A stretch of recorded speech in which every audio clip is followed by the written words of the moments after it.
अस्सलामुअलैकुम students and welcome to today's lecture. आज के लेक्चर में बात करेंगे सिंक्रोनस जनरेटर की कंस्ट्रक्शन, इसकी बनावट के बारे में और उसकी ईएमएफ इक्वेशन को हम डिराइव करेंगे।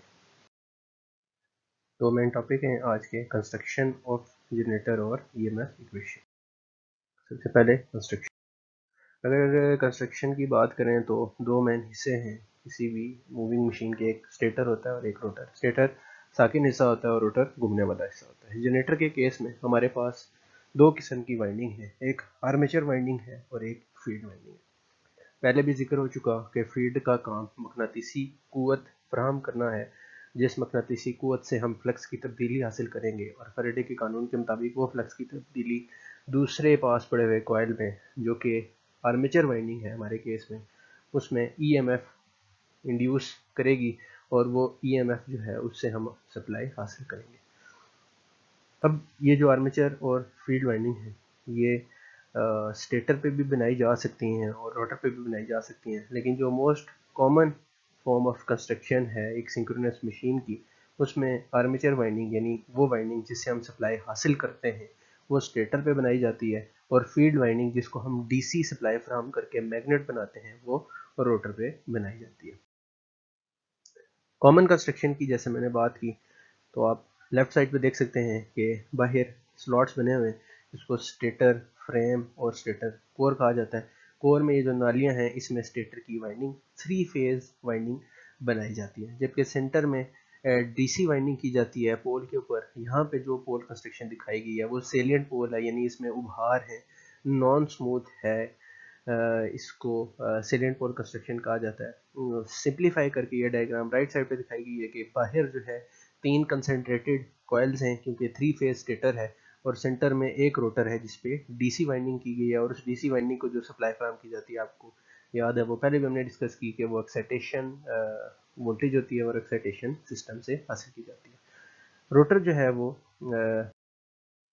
सिलेंड्रिकल नोयत का भी एग्जिस्ट करता है, जो यहाँ पे शक्ल में दिखाया गया है, जिसमें कोई उभार नहीं होता, ये स्मूथ होता है, इसमें नालियां बनी और इसमें वाइंडिंग की जाती है। ये दोनों रोटर जो है हमारी बुक में बड़ी डिटेल के साथ डिस्कस किए गए हैं और हमने इनको कवर किया हुआ है।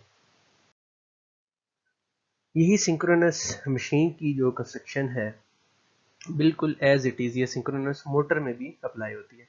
सिर्फ और सिर्फ फ़र्क ये होगा कि जनरेटर के केस में हमने जब इसको रोटर को डीसी सप्लाई दे दी, इसको फील्ड बना दिया, फिर हम इस रोटर को एक्सटर्नल सप्लाई से घुमाते हैं और हमें आर्मेचर पे जो कि स्टेटर पे मौजूद है उस पर हमें थ्री फेज सप्लाई हासिल होती है। मोटर के केस में हम रोटर को डीसी सप्लाई देंगे और स्टेटर को थ्री फेज सप्लाई देंगे, ये दोनों सप्लाई इकट्ठी यकसा दी जाएंगी, मतलब हम इकट्ठी फ्राहम कर दी जाएंगी, और फिर इन सप्लाई के आपस में ताल्लुक की वजह से रोटर और स्टेटर की फील्ड आपस में लॉक हो जाएंगी, मैग्नेटिक लॉकिंग एग्जिस्ट करेगी, जिसकी वजह से ये मोटर का अमल होगा और ये मोटर घूमना शुरू कर देगी। तो मोटर के केस में हम दोनों वाइंडिंग को एनर्जाइज करते हैं, सप्लाई देते हैं, जबकि जनरेटर के केस में हम सिर्फ एक वाइंडिंग को, फील्ड वाइंडिंग को एनर्जाइज करते हैं, दूसरी से सप्लाई हासिल करते हैं। बाकी कंस्ट्रक्शन में सिंक्रोनस मोटर और सिंक्रोनस जनरेटर की कंस्ट्रक्शन में कोई फर्क नहीं है, दोनों एक ही जैसे।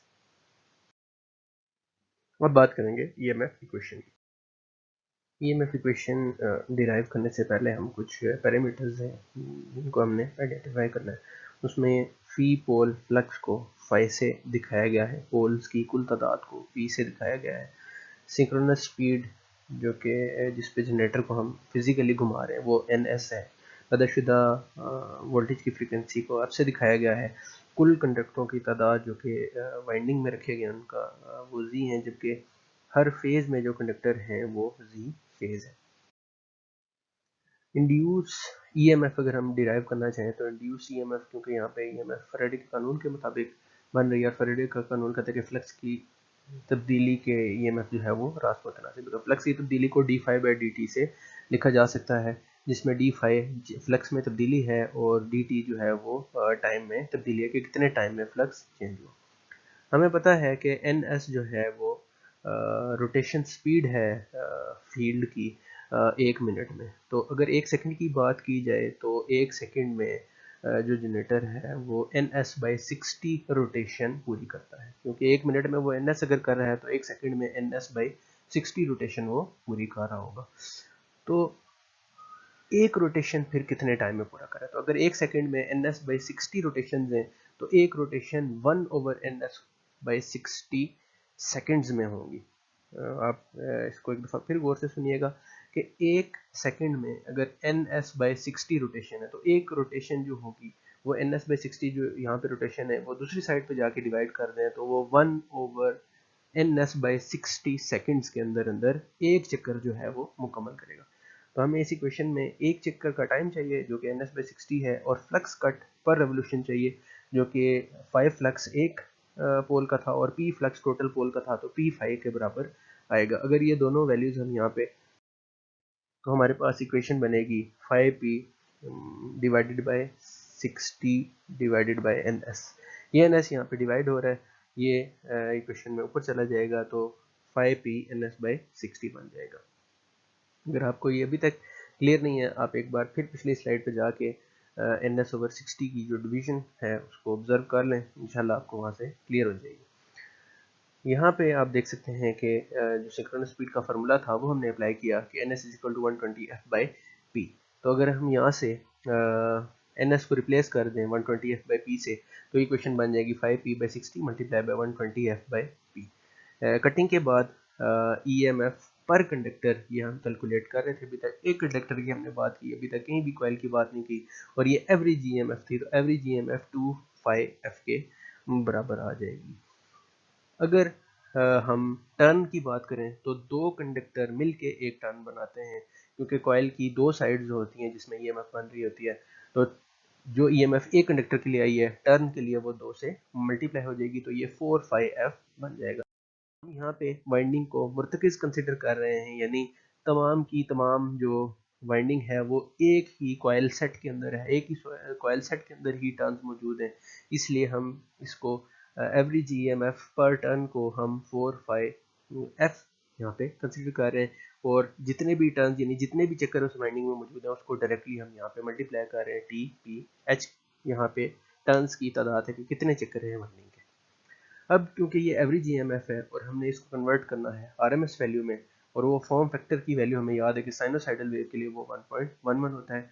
तो जैसे हमें प्रीवियसली याद है हमने ट्रांसफार्मर की EMF इक्वेशन में कैलकुलेट किया था तो बिल्कुल वैसे ही यहाँ पे जब हम इसकी कन्वर्जन करेंगे तो कन्वर्जन करने के बाद EMF इक्वेशन हमारे सामने आएगी।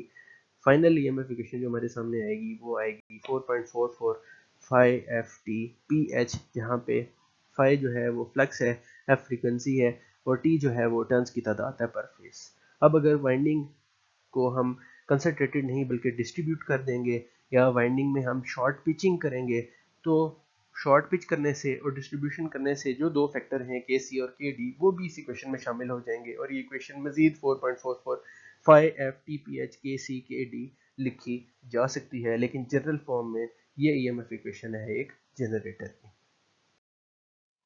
इसके साथ ही आज का लेक्चर खत्म होता है। अगर आपका कोई भी क्वेश्चन हो तो कमेंट में शेयर कर दें। Thank you.